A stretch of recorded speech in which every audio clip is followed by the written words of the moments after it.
Just wait for Brandon. Are you wanting to do the intro, or do you want me to do the intro? Oh, sorry, I forgot. I am running the show tonight, aren't we? Aren't I? It's on you, man. I'm sitting back and just like, It's like, this is what it's like. To make funny comments. It's on me now. I don't have to keep the train of thought going. Yay! All right, without further ado, or I don't.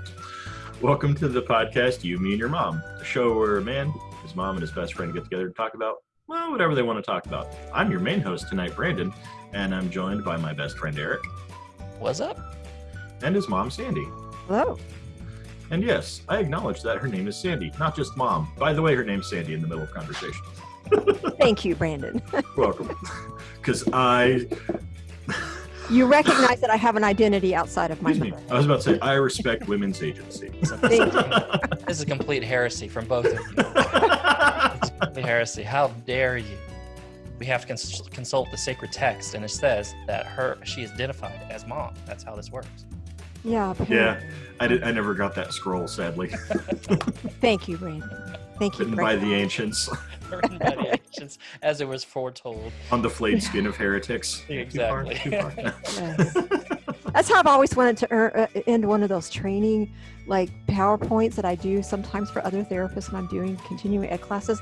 I wanted to put as the prophecy foretold. Absolutely. On the flayed skin of heretics. Yeah, That's a something like phrase. that. You might as well go in committed. I think something like that would work well, I actually. think so. They would remember my trainings. Yeah, it would be unforgettable. That's for sure. Like, there was this one show, or one presentation one year, and I have no idea what it was. I just remember her being a cannibal at the end of it. What? I don't know, Yeah, something like that. Yeah. I think that'll work. I feel that sounds about Sandy Fields. So how have you guys been? Eric? Oh, I'm doing good. We were just working. We're getting ready to go back to school with all the COVID crisis that's happening. That's more of an undertaking than it's ever been. So lots of interesting conversations, a lot of districts, a lot of apprehension out there, but we're plugging away. We're trying to figure it out, and we're trying to keep our spirits up. My wife and I have been playing this new game about movie titles. You take the phrase and put "in bed" at the end of the movie title. So it's pretty amazing. So it's the fortune cookie game, but with movie titles. Exactly. You got it. So it's pretty much the same thing. So we've been playing that, and we've been shooting texts back and forth, and we're really taking this serious.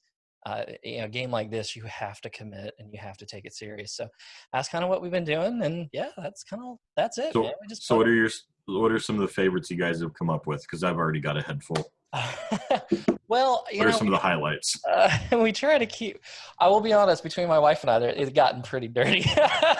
So, how quickly did Too Fast, Too Furious come up? That's exactly what I was talking about. Extremely loud and incredibly close. That's horrible. There's a few others that are even worse. So while you were sleeping, we've had several of them that we've been thrown out there. There's some really bad ones out there, but yeah, we've had a good time with it for sure. But whenever you want to make yourself laugh, just in the movie title with "in bed" just cracks you up. We saw it on the internet and just kind of taken over. So it's not good that I'm sitting like 10 feet from my 300 plus DVD collection. You can just throw one out, man. It's gonna work. I promise. I apologize for the squirrel that may happen throughout this recording. See, once you start though, it becomes like obsessive. Yeah, my brain's already going, Chris. Oh my gosh, it's terrible. And then like at the end, you're like, well, this is a public domain. How deep and gross do I want to make this? Because there's some pretty good ones out there. Let me tell you, there's some pretty good ones. There's some more funny ones like The Artist. That's stuff like that. It's just more like subtle, but or Star Wars. Star Wars, yeah. So there's some good ones for sure. So that's what we've been up to. Phantom Menace. Oh dear. Clone Army or Attack of the Clones in The bed. Last Jedi. Well, how about you, Sandy? How have you been this past week? Sorry. Oh gosh. That might be the best one. The Two Towers takes it to a completely different direction. This does the Fellowship of the Ring. Oh dear. Oh dear. Oh dear. Well, Brandon, since you asked, before this Transition. No. before it gets worse, I've been fine, thank you. Not nearly as weird as Eric, but I've been fine. We actually, because it's August and we're in a pandemic, which, by the way, we've been playing that game only in a pandemic or because of the pandemic. Mm. A similar game that you've been playing. It's like, Star Wars because of the pandemic. Oh, okay. Yeah. That's pretty good. But actually, I've decided that once I looked at my schedule and realized I was working 10, 11, 12 hours a day, and I'm like, this was not why I went back into private practice. So I blocked off 3/4 of every Wednesday for the month of August. Good. And so today was the first day that we did that. And I went to the pool. So I spent all morning and half of the afternoon at the pool here in our neighborhood, just hanging out, doing some more of my continuing ed classes, like through my iPad when I wasn't in the pool or whatever. Oh my gosh, I'm thinking, and I'm still seeing just as many clients. So, but I was able to I would have like these random open hours during the week. It's like, here's a random hour here and a random hour there. Collect them all together. I collected them together, and I took 3/4 of the day off today, and I still, Good for will have you. like 42 sessions this week. So I thought that worked pretty well. The hardest part about that, honestly, was sitting there in the middle of a Wednesday, telling myself, of course I have permission to do this. I'm my own boss.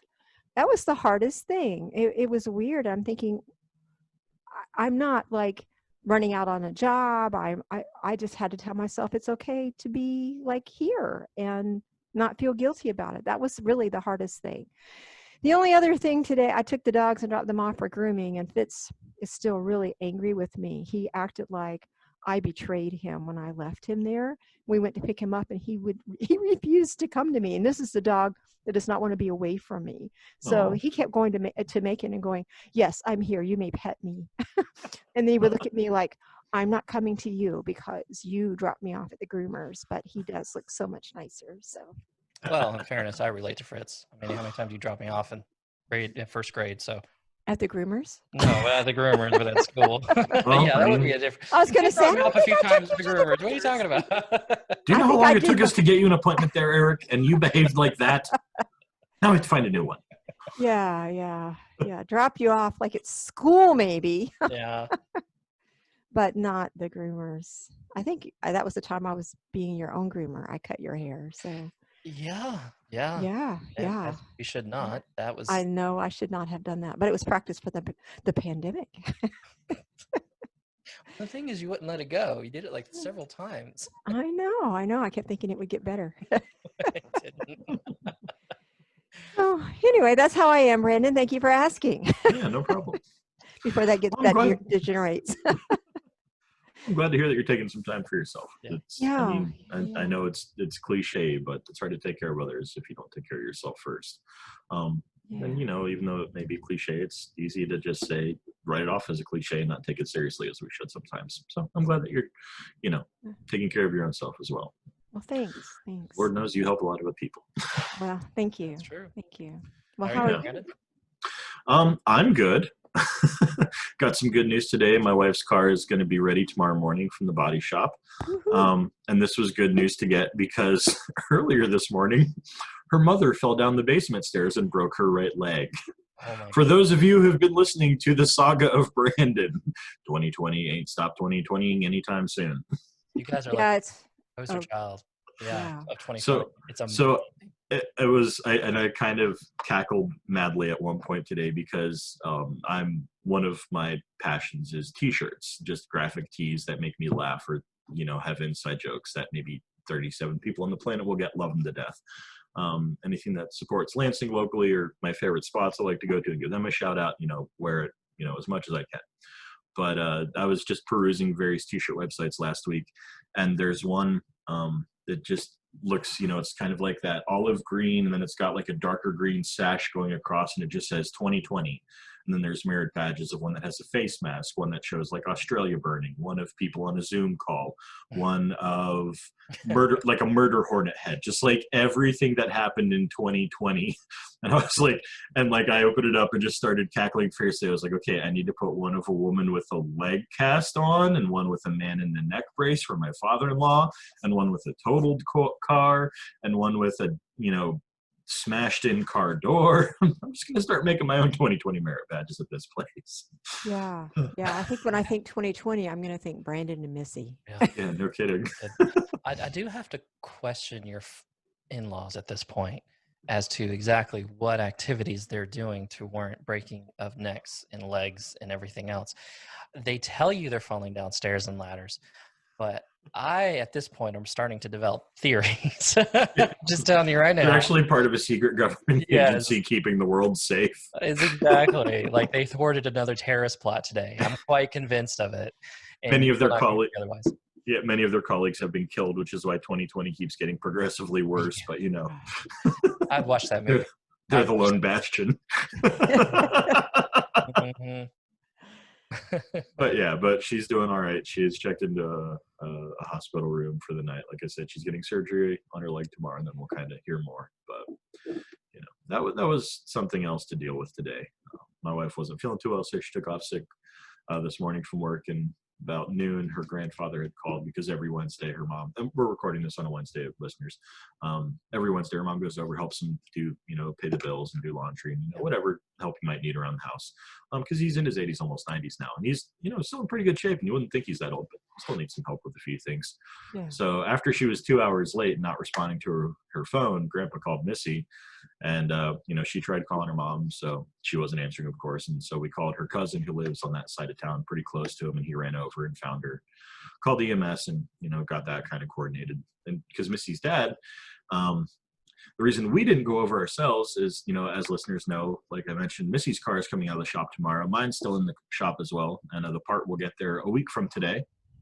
So I might have it, in 2 weeks, maybe, hopefully, please Jesus, it'd be nice. But in the meantime, we've got my father-in-law's truck, since he's in a neck brace and not supposed to be driving himself around. So we actually just got a new intern at our company that worked with my father-in-law. And so he was basically acting as his chauffeur today. So they came over and grabbed the work truck this morning, left, this pretty much strange high school kid that I haven't met before. Seems like a nice guy, though. Left his car in our driveway. And as they left, I was like, I should probably grab their keys in case there's some kind of emergency or we need to move it. Fortunately, no trees fell in our backyard. Crushed it. But so we're just sitting here without a vehicle, and, called Missy's cousin, getting back to that story. So he ran over, and we're just trying to coordinate everything, and called, father-in-law and said, hey, so this happened. He's like, okay, well, we're coming home right now. But they were in Grand Rapids, which is about an hour and some change away. So till they got back, and, everything was kind of stabilized, and he dropped off Gabe. Gabe picked up his car, and he went and grabbed lunch while Doug ran up to the hospital, which is, conveniently, literally just around the corner from our house. Like, we can see it from our bedroom window. But due to COVID measures, he couldn't, they're not allowing visitors. So they said, here's a number. So he called it and spoke to the nurse.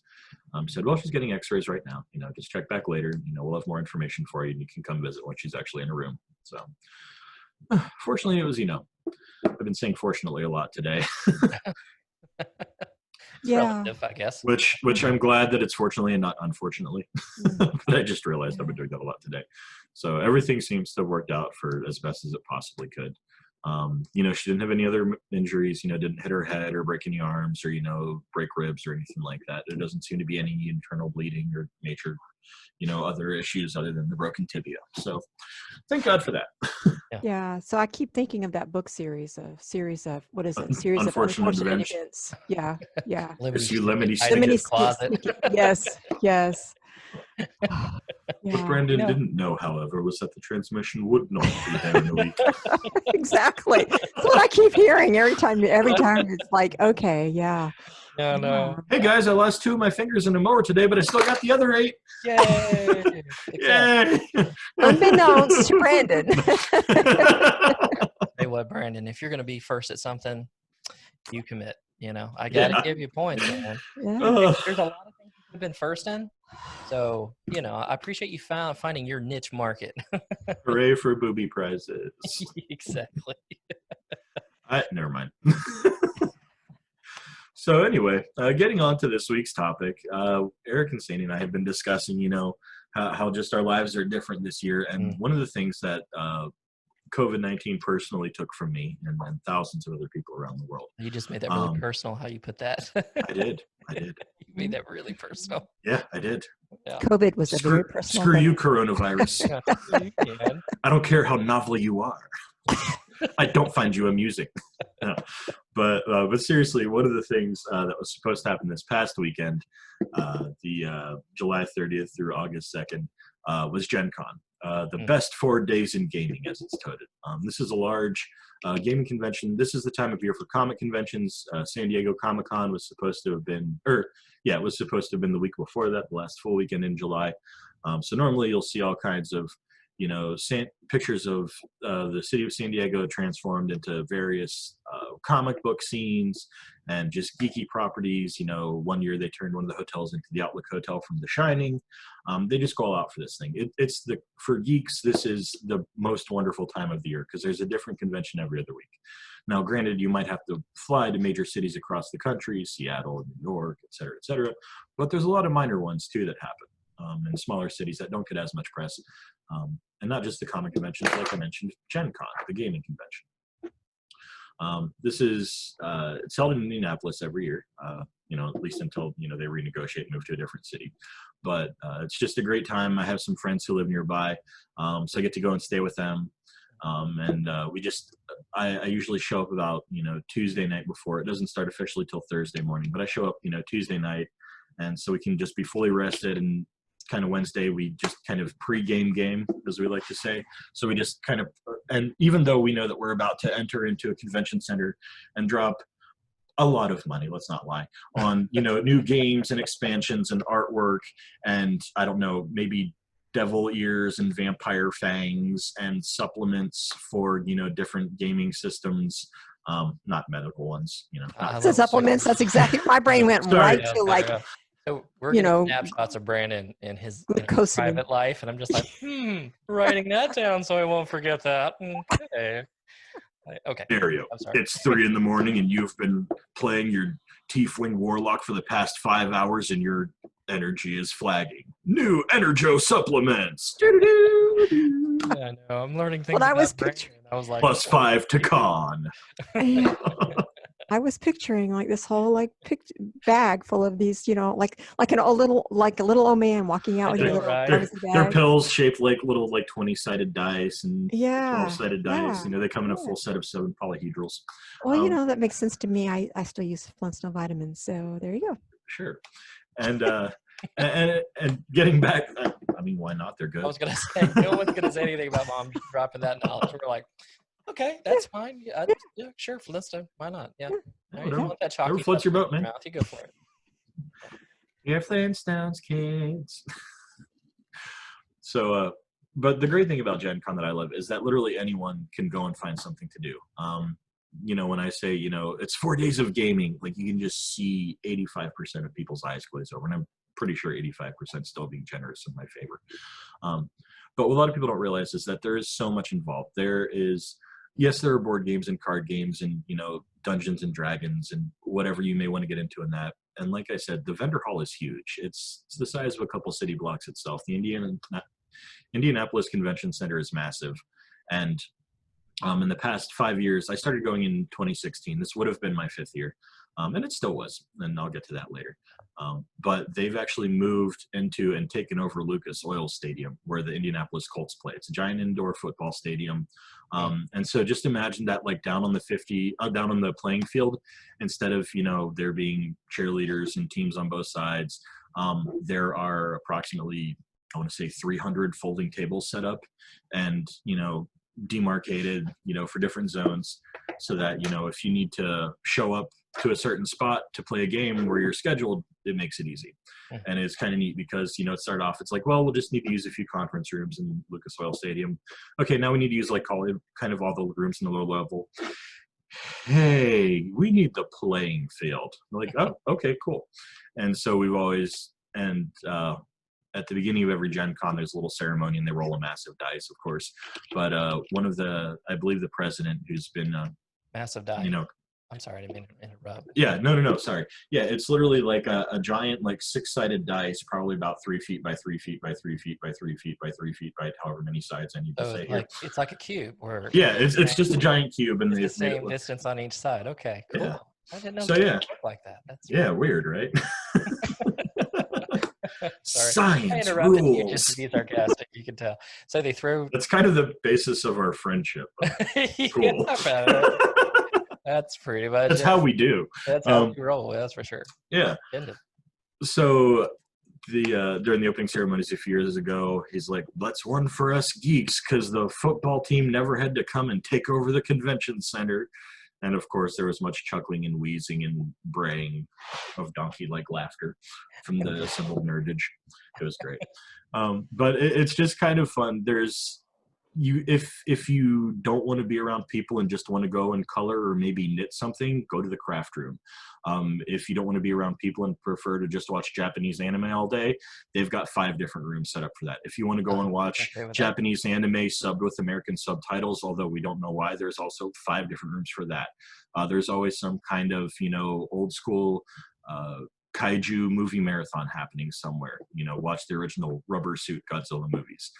You can go to various rooms where all kinds of video games are set up, consoles, stand-up arcades. There's even cockpit simulators. You can go and fly any number of different Star Trek ships if you so desire. There really is something for everyone. There's a massage area set up. If you're starting to get a little tense, you can pay $20 to have someone rub your shoulders for 7 minutes or so. It's kind of magical. Yeah, it's like a microcosm. Yeah. So how's that? I'm curious. I'm going to ask you a bunch of questions. I kind of dropped a bunch of stuff that you can do. Please, absolutely. I love talking about Gen Con. So how does the Star Trek simulations work, and what's that entailed like? That kind of piqued my interest. Sure. So they have, like I said, they have one of the outer rooms, not outer rooms, but one of the side rooms. They basically will have it set up, and there'll be like 5 different pods, is the best way to call them. Okay. And they have several large screen TVs hanging up in each room. Some of them actually use VR headsets now.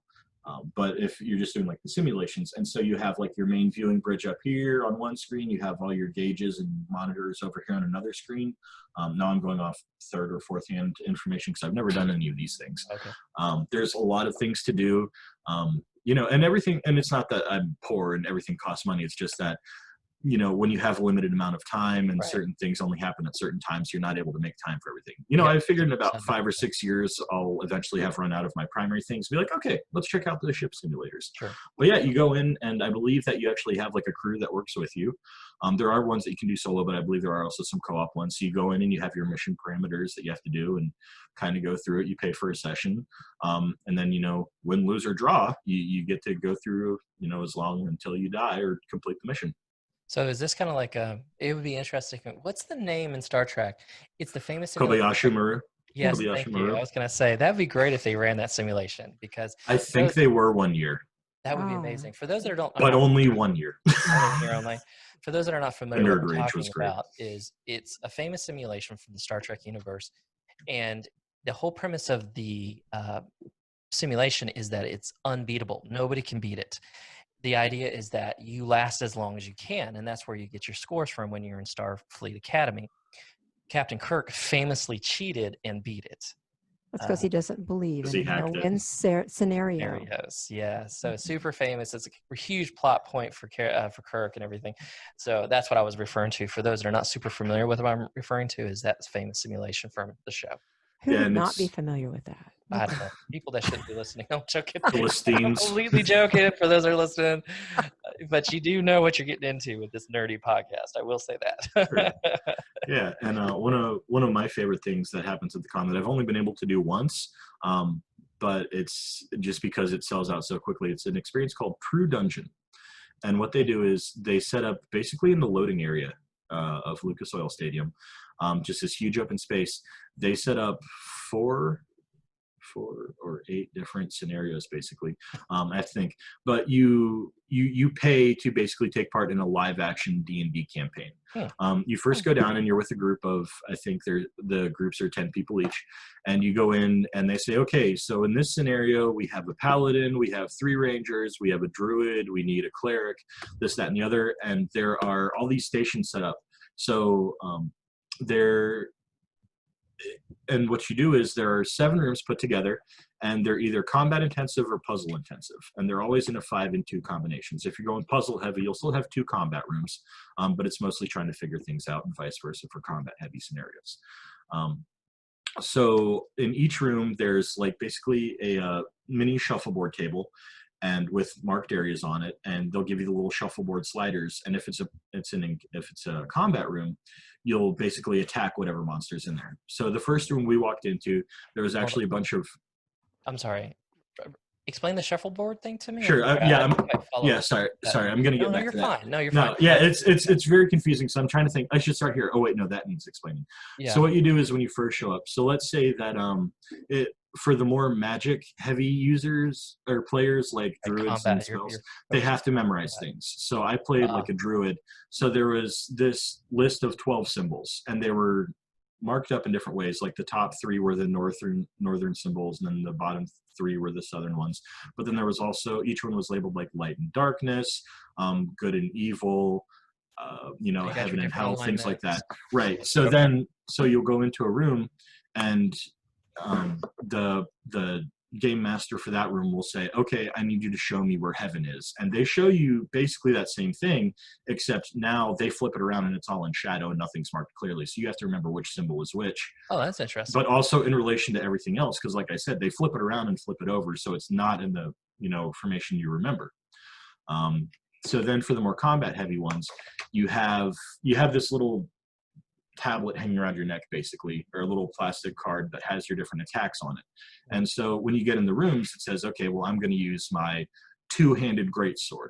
And so then they'll take you over to the shuffleboard table, and they say, okay, if you get it in these 3 circles, you'll do maximum damage, and then you'll get the maximum bonus damage to it, and you'll roll this dice and find out how much more. So you use the shuffleboard sliders to get it in the attack circles, and if you don't get it in those, then you miss and you don't do damage. Okay, I'm with you. And the reason I was asking, because if you just roll a dice, that'd be basically tabletop. But if you do it this way, you actually have to employ actual physical skill with your action. Yeah, because and this is quote unquote happening in real time. So as you're attacking, the monster is on his own timeline, and it's not like perfect turn order like a Dungeons and Dragons campaign or regular game would be like. He gets to attack every 10 to 15 seconds without fail. So it also gets down to the fighters, and it's like, okay, well, you can't throw it too hard, you can't be too shaky, you really have to be able to be clear and focused to get it to land where you want to. Yeah, I guess what I was asking was, what's the difference between this and say like LARPing? Because LARPing is basically this is LARPing to the extreme. This is you don't show up, but when you show up, you walk into the first room and it's a night scene. Ours was that we were basically going through this elven forest to escape before the moon portal closed, I think was the scenario. So the first one we come in, there is an elven queen sitting on a throne, person in full cosplay, makeup, hair, costume, everything. And there are all these fruit trees around us, these fake trees with like cherries hanging off one, and apples and figs and pears and things like that. And they say, to pass through this room, you must present a gift to the queen, Galadriel, let's just say for funsies. Because there's only one elven queen. Right. That's the only one I could think of right now. Well, no, I don't blame you. To me, I'm like, I'm biased. She is the one. She is the one. She's like, but know that your offerings must be made properly, or you will lose favor and be killed, basically. And if you end up dying throughout the rooms, like you just get a giant X on your card, and there's bonuses at the end for if you win or die. But anyway, so back to that room. I figured the bonus is surviving. Yeah. So when we go in, they say, I figure that's a bonus. Hey. Yeah. So there's a riddle over on this one panel. And we basically figured out that we had to present our offerings in order of size of fruit from smallest to largest. And another thing they said when they got in, there's also a clue box over here if you have anyone with ranger or with rogue skills. So rogues are thieves. basically. So he's like, oh yeah, we got a rogue. So he went over there and did his thing, and it was basically, have you ever played the carnival game, like Operation, where you have to take the wand through the Yeah. maze and it's metal and if it buzzes? So it was like that, but it was a lot less difficult than the carnival ones. And we opened it up, and just before we were about to make one of our party members was going to make the first offering, it said, you must present them in order, and it was another riddle, but basically it was in order of the seeds of the fruit, not the size of the fruit themselves. So apples have smaller seeds than cherries. So if we would have gone out of order, we would have failed, in the first room and lost them. Right. So we were like, okay, we were always going for the clues, and it was kind of neat. So our party members, each grabbed the fruit and presented them in order. And I was going to go last. And then as, the person before me gives their offering, the attendant of the queen steps forward and says, the queen no longer wishes for offerings of flesh and fruit, for she has been satiated. What have you to offer, mortal? And I was like, this song. And so I started singing, and I sang a song called Black is the Color of My True Love's Hair. And it's kind of fitting if you're familiar with it. Look it up. It's a very beautiful kind of sad folk song. And it was like, you have pleased the queen, mortal, you all may pass through to your next, quest. Only Brandon. Next stage of your quest. Sir. Only Yeah. Brandon. Oh, well, you know what? That's not true. It was me and the person before me. So it was the last two of us. And she actually did some pretty impressive sword skills with her cosplay sword. You could tell that she'd been one who was taking advantage of the, fencing lessons that they offer at Gen Con, and the bastard sword lessons and knife fighting and how to throw a ninja throwing star. Yeah, folks, you can actually do all these at a gaming convention in Indianapolis every summer. That's fantastic. Yeah. Like when I tell people about this, like I said, 85% of the time I see their eyes glaze over immediately. But then I start telling them about it, especially if I know the people, I can say, yeah, but there's also like all these costume, right, and cosplay workshops. There was one I was going to do virtually this weekend that still happened. So even though the con proper didn't take place this year, they did do an online con, which was great because you could still have a lot of the games that happen. You could do them online for, the role-playing games, at least now. For card and board games, it's a little tougher unless they already had electronic versions. But there was one Dungeons and Dragons campaign I did via Zoom, which was a lot of fun. There was another game called Blue Rose that I really like playing, that not a lot of people are into or know about it, that I was able to get a last-minute seat because someone didn't show up. So that was great and fun. But one of my favorite parts of any convention is checking out the art. Artist's Alley, they usually put them in one area because, like we've said in a previous episode about cosplay specifically, when you find people who are the most quiet, sheltered, individuals that don't normally talk, but you find out they're cosplay and enthusiasts and you start talking to them about it and you watch them bloom, that's exactly what Artist's Alley is like. You're walking through and it's like, I never thought that I wanted to see a My Little Ponies version of the Avengers until I saw this art piece, and now I want to pay $15 for it and hang it on my wall. Yeah. Or, walking through and, oh, this guy makes mounted dragon heads, that you can put up in your game room between, that buck you shot last year and the bear you got in Canada 3 years ago. Mm-hmm. Just all these different things. Some people make just like little cute little tiny monsters for like $5 so that even kids who come to cons and don't have a lot of money can take something home. Absolutely. Yeah, and it's just really great because you see all these people. A lot of times, they say please no photos, but they're more than happy to talk about their art. They'll give you business cards, and these artists will cut deals like nobody's business. There's one artist that my friend and I always like to go to because he does a lot of mashup things. He's the one that I took the example of from the My Little Ponies as Avengers. He also has one as Justice League characters, and vice versa. There's a lot of Peanuts characters as like Game of Thrones characters and things like that. And he was always like, okay, it's $20 for the first one, second one's 15, and then all of the ones after that are $10. And every day the con, he'll give you different deals depending on what time of day it is. And it's just really great because you get to meet these people who you never would have before. Find out like, okay, so why do you draw these, dragons that also look like modern day buses, and forms of transportation? It's like, oh, well, I like to think of, I'm not a great writer, but I always had this idea of, wouldn't it be cool if that, magical creatures are still around? We just can't see them. They've just adapted. Right. But, if you could open your eyes, quote unquote, you would realize that the bus you're riding is actually, a giant, dragon, or the plane you're taking is a chimera, or, just off the wall, things like that. And I was like, okay, that's really cool. I stand that. Yeah. Well, I'm one of the favorite parts about it for Comic-Con for me is actually the art as well. I actually have quite a bit of decorations in my house by purchasing art that I've gotten actually at the Comic-Con. In fact, I'll turn it around. I'll show you what I have. Let's see if I can do it right now for those that are watching. So you guys see it? So that's the first one.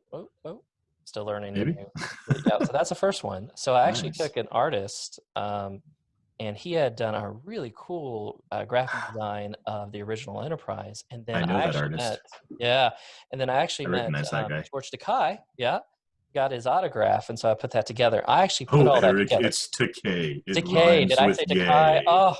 Oh, I'm not a It fan of rhymes movie with of him. okay. Yeah, Decay. Excuse me. Does So George Takei like say, it's Takei. It rhymes with gay. I love when he says that.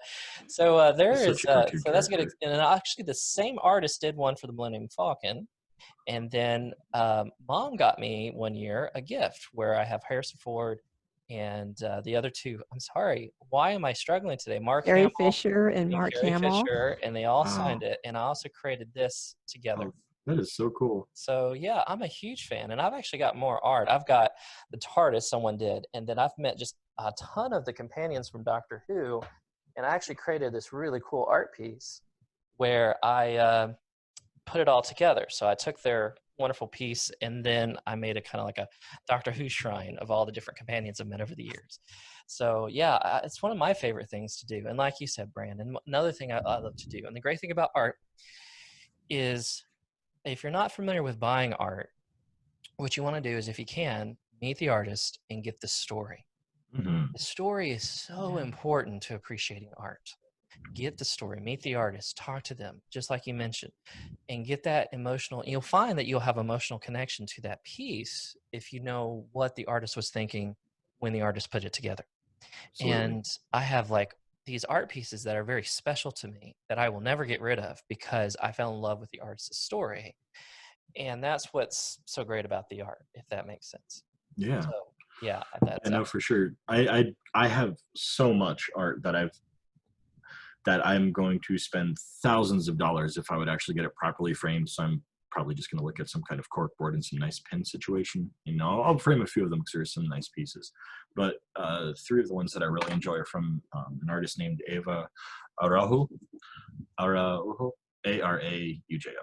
I'm horrible at pronouncing the last name. But what she does is she's a woman of color, and she does these kind of very not reimagined, but just well, kind of reimagined. But she takes classic fairy tales that we know, like scenes from uh, Snow White, well, not Snow White, but Alice in Wonderland, rather, right. and inserts women of color in them. So it's Oh, just these, Ooh. and that's lends kind of these more like more African feels to them, or South American feels to some of them, and it's just very beautiful. And they're all in this. I kind of want to say like dreamy, like there's almost like a haze or something on the paintings, and it's just this very beautiful. Like they almost all look like they were like a photo was taken during the twilight hours. okay. So they just have this really great like beautiful light and shadow to them. I'll have to see if I can find those pieces here. I should have gotten them ready beforehand if I thought about it. But I do have a little bit of con swag behind me from previous years. Anyone who's watching the video can see my giant Funko Pop of Ursula, Vanna White the that. Sea Witch. That's right. Vanna White Da-da-da-da-da-da-da. Ooh. And so with King Triton's crown and Triton on there, a few games, and one of my badges from my first con 2016 with all the ribbons. That's Con ribbons are another fun subculture we can talk about in a minute. And then another part that I love about going to conventions is meeting independent authors. And the book that I have displayed behind me is called Sacred Band. It's by an author named Joseph Carricker. He works for a game company called Green Ronin, and they do a lot of different gaming systems. They have the licenses for The Expanse, the role-playing game for that. Quite a few others. They had Teenage Mutant Ninja Turtles. I think they just lost that one a few years ago, but they're looking to get it back. But they put out some really great ones. They do the Blue Rose RPG game that I mentioned earlier. But Sacred Band is kind of unique in that it is an entirely queer story. The main characters are all either gay or trans, that they belong to the LGBTQIA plus community. And the whole conceit is that basically there's this organization that is abducting mostly queer kids from around the world, because who's going to miss them? They've been thrown out of their houses. They're kind of living, together and trying to get by if they can, or on the streets. And so there's this organization that's basically abducting them and experimenting on them. So you have these folks that band together and in this world, no one knows what causes superhero powers. There are these events that happen, and people who were nearby that were exposed to them could possibly develop powers or not.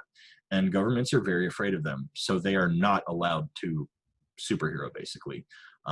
They're monitored, they're controlled, they're, made sure that, whenever they go somewhere, they have to basically let their handler know, because if they're ever seen meeting up in groups of like 3 or 5 or more, something like that, then they're kind of put in prison, because they say, we know what you can do, but we also don't know what we can do, and we know that we can't trust you with that kind of power. So it's a very, not superhero friendly world necessarily, and with good reason, because not everyone who gets powers are good, and there are quite a few pretty good villains in there as well. But it's just kind of neat watching this society of outcasts to begin with. And one of the members is, he was basically like the Superman back in the day, and then everyone found out he was gay. So it's like, oh, well, cool. Yeah. Yeah. Well, So you've got this guy who's, Yeah. Superman, but kind of disenfranchised, but still trying to protect the people that he swore he would. Right. And it's just really great and it's from this queer perspective that a lot of people aren't, as familiar with. Just seeing that perspective was a really great way. There's actually a second novel coming out soon. It's available for pre-order now. So I highly recommend it. Check it out if it sounds interesting to you guys. And even if it doesn't, check it out anyway, because it could give you a perspective you hadn't considered before. Yeah. And that's what's so cool about it. You meet people that you don't expect, and then on top of that, you broaden your horizons, and you find things that you don't come across, or you're not open to, and it kind of really helps you do those things. But yeah, artists showing up and authors showing up is definitely a thing, and been my experience. So, like for instance, huge fan of Terry Brooks. I pulled this off the the Shannara series. Yeah, the Shannara series. I've been a huge fan of Shannara since I was a kid. And I met him at Comic-Con one year, and I got him to sign my book, which I'm extremely Awesome. What's really interesting about him was half the people there didn't recognize him. And so I got to talk to him for like 20 minutes or something crazy like that. Just sat there and just messed around. Wow. He was telling me all these really cool things about the Shannara, because if you guys remember, it was actually a TV show for a couple seasons. Yeah, I was about to say, listeners, don't judge it based on the TV show. No, please don't. Although I am a little bit biased to the TV show, because Ivana Baquero plays Lectrea on that show.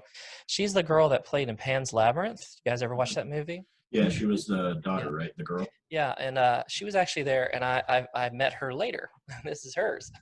Oh wow, that's so awesome. I got him to sign it, and then I got her to sign it, and it was the same thing. She was just hanging out, and no one was recognizing her, which blew my mind, because I walked up to her and I was like, "Hi, you are in one of my favorite movies of all time, Pan's Labyrinth, and I don't know why no one's talking to you." It was basically what I said to her.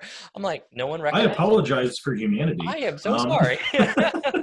They don't recognize your extremely important contribution to filmology, to cinema, when you were 13 years old. Please.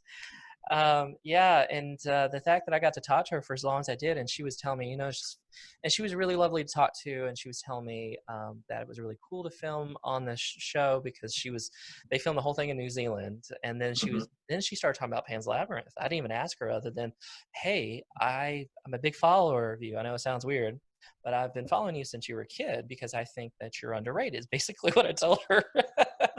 I was like, in Spain, I know you're very popular, but here in America, you really need to blow up, Yeah. And so she was telling me all these stories about Pan's Labyrinth and working with Guillermo del Toro and all this sort of stuff. And so I guess the whole point of all of this, other than the subtle brags, is go to Comic-Con, because you never know, and be open to experiences that you don't expect. Put yourself out there. Oh, sure. Because you find yourself in situations that you never expect, and you meet people that you've never expected. I got complimented by Joe Manganiello last year. Okay, I have been my wife and I just celebrated our 10th anniversary 3 weeks ago, and I melted when he said Oh that. my I was gosh. I was wearing a t-shirt. He's like, "Hey, cool shirt, bro." Just as I was walking by, he was walking by. I didn't realize who it was till I looked over, and it was one of the most gorgeous men on the planet currently. Yeah, and I was like, Apparently. "Guys, oh, hey, thanks." Ah, You I stopped joke the track around a for a lot. minute. I literally did that. Yeah. Fortunately, it's in a crowded convention exhibition floor with about, I don't know how many thousands of other individuals. Yeah. So the was Yeah. probably lost, and I was able to pass it off as a yawn, like, thanks, but Yeah. yeah, thanks. But I mean, he was gone by the time those last few microseconds had passed. But I mean, Doesn't matter. He spoke to you. He yeah, initiated the conversation. I get it. yeah, Yeah. Did I ever exactly. tell you guys that I met Jason Momoa? Speaking of the most gorgeous men on the planet, no, go ahead, Yeah, Eric. yeah, yeah. For those who are listening, It's pretty gorgeous. yeah, there's this huge joke between us three. It's an inside joke. Let me explain it to you real quick. I actually ran into Jason Momoa in New Orleans, and it was completely unplanned. I met him in a hotel lobby, and Drinks, they hit it off, but they didn't feel like a second date. It happened. yeah, exactly. Yeah, we we had a meet cute. It was great, but it was just hi, how are you? You know, and he came back and said, you know, in perfect Jason Momoa, hey man, how you doing? You know, and it wasn't much. It was just a very brief encounter, but it's been a big joke for what, 4 years now. Yeah. Every yeah. time Jason Momoa's name comes up, I go, "Have I told you the time about I met Jason Yes, you Momoa?" have told us the No. time. So it's a tradition now that every time it comes up, I'm like, "Have I told you the time?" But it's the same way. The only reason I bring him up again for the thousandth. Yeah, whatever. It's a flex. You know, it's a Yeah, it is a flex. total It flex. is Like flex. him. Yeah. Not even trying. Like, Yeah, I when I walked past, I played it real cool, and I was just like you. I played it cool. I was like, "Thanks, man. You know, just hi, how are you?" And he's like, you know, "Hey, man." I can't do Jason Momoa, but you know, when he says oh "man," sure. you know. And I walked on, and he walked on, and then at the moment, like I totally fangirled out. I stopped being straight for about 15 minutes Yeah, because he's legitimately a great-looking guy, and he was just like, "Oh sure. my god, it's Aquaman!" Yeah, so yeah, I totally would have gave up my wife if he had asked. Yeah, pretty much. So I get the feeling, man, because Joe, I imagine, would be another one that I would do. Oh yeah, like if he had invited me back up to his room, I would not have, made sure we were playing Dungeons and Dragons first. He's your Like, pass. yeah, I'm Yeah, game. he's your Okay. celebrity pass. Right. Celebrity pass. But That's too funny. I'm sorry, I didn't interrupt you. no, Right, not at all. yeah, I But get it. like I even get it. speaking to meeting, one of your favorite authors, Terry Brooks. Yeah. It's kind of neat just the people you can run into, and like you said, speaking with that actress for 20 minutes. Neil Adams is one of the greatest comic artists of all time. Yes, People yes. don't know who he is, Yes. but they It's a would recognize his work. He was one of the main artists in both DC and Marvel over the past 5-6 decades. He has He's the shaped reason. comics. Oh, he has. He's the Yes. reason that we have a black Green Lantern. Like he was the Yes. one who said, let's make him an African American His character back in the contribution 70s or the Amazing. 60s. I forget which. But yeah, he's one of the biggest Batman content creators for the past few years, and his art style is incredibly human. You look at a lot of early comic book art, and it's very Sunday funnies, basic faces, and things like that. During the 60s and 70s, Neil Adams started doing this style that just showed incredible emotion, like huge just sorrow and years of weariness on people's faces, just the most ecstatic expressions of joys and the greatest outcries of grief. One of his most famous comic covers is during the 70s, I believe, possibly the 80s, where Green Arrow's sidekick, Speedy, was using heroin. And there's this famous cover where Batman and Green Lantern are walking in on Speedy shooting up, and he's saying something like, "My ward is a junkie," and it's some of the most incredible sorrow you can see in a person's face. And a few years ago, when we still lived in Pensacola, we went to Pensacon. I think it was actually the first year they were doing Pensacon. And I just stood at Neil Adams' booth and bent his ear for about 10-15 minutes. It's like, well, okay, when you did this book, what made you think of that? What's the story behind this? Yeah. And it also kind of helped that just weeks before that, he'd been on a podcast, a 3-part series podcast with Kevin Smith that was probably 3 to 4 hours long in total. And so I was able to just kind of pull different things. Hey, so when you reference this, was it referencing back to that? So I got a few cool points from Neil Adams too. Like I saw the respect. And he's like, okay, this kid knows who I am. And I was like, yay. But you just get to meet these people and talk to them that you never would. And another time in Grand Rapids a few years ago, I got to speak to Rob Paulson, who is responsible for most of the childhood memories people have nowadays. He's a voice actor. He did the voice of Pinky from Pinky and the Brain and Yakko Warner. He was the original Raphael. He was not the current Donatello, but the one that they just did on Nickelodeon. He was Donatello in that. Just look up Rob Paulson. His body online. Stands. Yeah, I mean Jimmy Neutron and the years. Squirmy Planet one that they did after that. Like most major movies and TV shows that were animated, he does voices on Rick and Morty regularly. I mean, the guy has been working since the early 80s. Yep. And just has an incredible body of work. He was one of the first Transformers voice actors. That was his first gig. The guy's been around, and he did a podcast for years called Talkin' Tunes, where he would interview other voice actors. So you hear, and it's hilarious because then you get to hear like Pinky and, let's say Elmira from the Tiny Toons, just talking about how, she was arrested for being caught in the back of an illegal bordello. And just like all these ridiculous riffing that these voice actors would do that you would never in a million years hear or see anywhere else. And it was great because no one knew who he was. Right. I mean, of course, if he started rocking voices and had a microphone, like people would flock to him. But like nobody recognized him, and I did. And there was, huge line for Clancy Brown beside him on this side, and huge line for one of the Jasons from the Nightmare the 13th franchises on the other side, and just nobody speaking to who I consider to be one of the most amazing people in this world personally. Yeah. And I just got to stand there and just fangirl.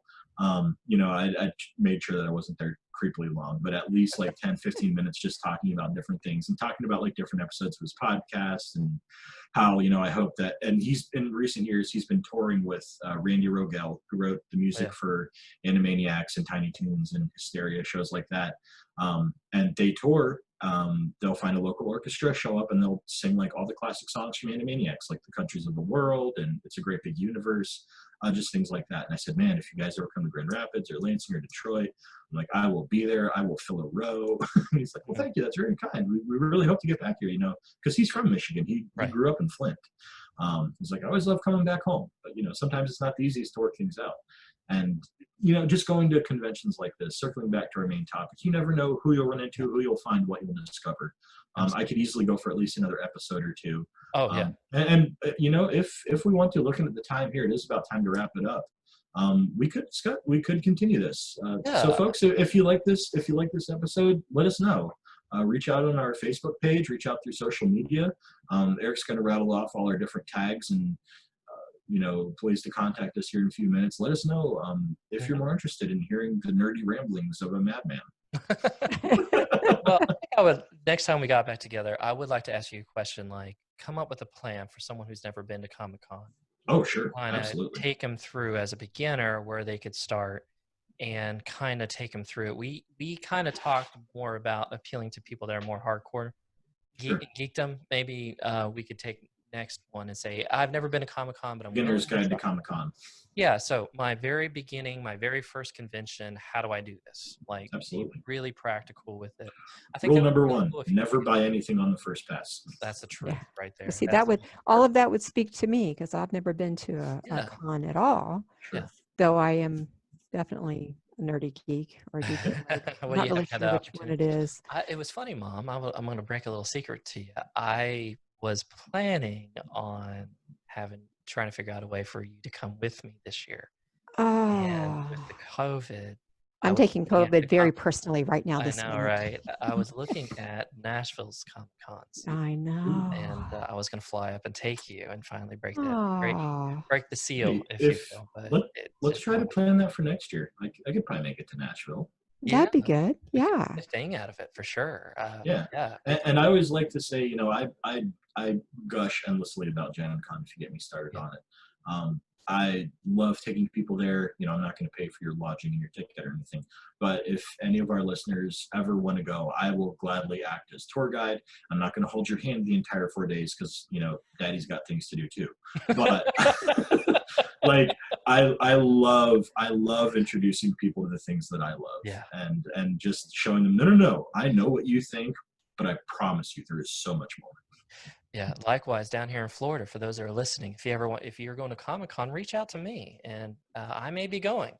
I was planning on making the circuit this year, and it didn't happen because of everything. But when life gets back to normal, yeah, reach out to me too. I'm definitely interested in. I'm always willing to meet people, and it's something I'm very passionate about. Yeah, so yeah, Brandon, if you could take us through that, that would be really a big help for all of us. So I guess Absolutely. I'll rattle off how you can reach us. If this is the first time you've ever listened to us, thank you for joining us, and thank you for those that come back every single week. We're so grateful for you. It's amazing that you guys listen to us as much as you do. Don't sound so shocked, man. Well, I'm not like an expert on much of anything. You're like, yeah. you're like Renaissance monk, just flame. We suck. We're not that great. Thank you. We are worthless. It's like that old vine. Just take the freaking compliment. Yeah. I don't know if you guys remember that vine, but yeah, it's pretty good. Yeah.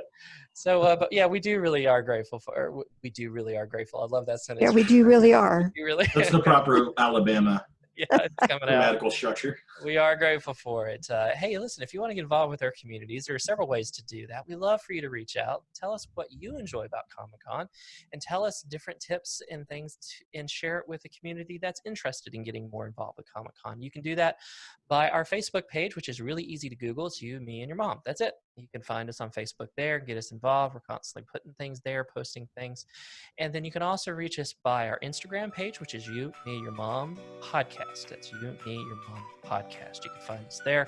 You can find us on Twitter, which is You, Me, and Your Mom. Super easy to handle for Twitter. We're posting there often as well. And if you want us to leave a voicemail where we get to hear your lovely voice and feature it right on the podcast, you can do so. Many places that you get your podcast, you can find a button that says leave a voicemail. If you click on that, you can leave us a voicemail. We can feature you right on the podcast. Tell us your thoughts. Tell us what you think about Comic-Con. Tell us your ideas, your tips, all that good stuff. Also, one other way you can reach us is by email, which is youmeyyourmom99@gmail.com. That's youmeyyourmom99@gmail.com. And it's spelled YOUMEYOURMOM 99@gmail.com. Thanks, Brandon. Hey, like what Brandon said, if you like what we do, please share us with your family and friends. That's really important for us as we continue to grow. The number one way that podcasts grow is if you guys out there share us with people that you think would be into this kind of thing. So please share us with who you know. Also, if you are into leaving reviews, leave us a review as well. Go on to Stitcher and to iTunes and other places that you can leave reviews for podcasts. Give us 5 stars and subscribe to us. That's another way that really helps us as well, is that if you're subscribed to us for all the latest content. Well, Brandon, I'll kick it back over to you to say goodbye. All right. Well, thanks again for tuning in this week, guys. Let us know if you'd like to hear more about, conventions in general. We're going to talk about them whether you want to or not, but we want to know if you want to hear about it too. Just kidding. We do appreciate all of our listeners, and we just want to thank you for tuning in again. So on behalf of Eric and Sandy, Bye. just remember, things could always get worse. Bye. Bye, guys. See ya.